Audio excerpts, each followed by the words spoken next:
Yes, yes. 12%. 10.82%. 14%.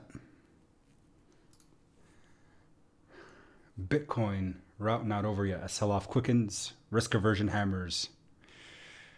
Bitcoin tumbles as cryptocurrencies continue their downtrend, their downward slide. Why is Bitcoin falling? 45 minutes ago. CNBC, cryptocurrencies tumble with Bitcoin falling 10%.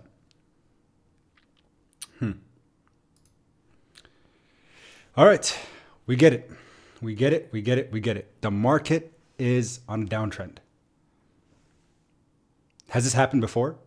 Absolutely. Will it happen again? Absolutely. But this is the moment in time when you make the decision for yourself. Do you buy if you have buying power? Do you dollar cost average in slowly but surely as we don't know where the bottom's going to be? Or do we run away?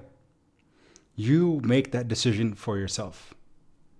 Never financial advice, but you make that decision for yourself. For me, I currently thankfully have a little bit of buying power remaining to hopefully buy my favorite crypto assets, whether that's SHIB, whether that's Ethereum, currently sitting at $2,700. I never thought I'd see the day with ETH being less than 3,000, at least not within this quarter of 2022. Make the decision for yourself. The Feds are set to speak next week. Jerome Powell will make a statement about cryptocurrency. And that could either turn this market around 180 degrees where we start taking off, or it could really do nothing and we continue to see this downtrend. Dollar cost average.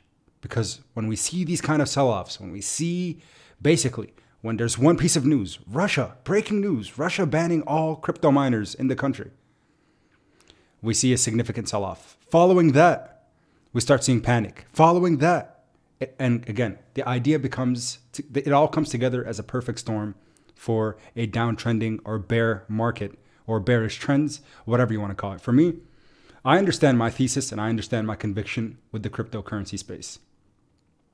We know what's to come with all the projects that we have invested into. We know the roadmaps, we know their mission statement, we know what the teams are trying to develop with each of these assets. And most of the money, where does wealth transfer occur? It occurs now when markets are bleeding and people are selling out of their positions, either for break-evens or losses. This is when new investors come into the space and grab up their own positions. So again, with downtrending markets, the time is tough, right? With red markets, the time is tough. And if you're someone who's unable to stomach volatility, you're unable to continue to look at your portfolio each and every day, stay away from it. I'm going to take today as a mental health break. Stay away from the charts. Do what you got to do.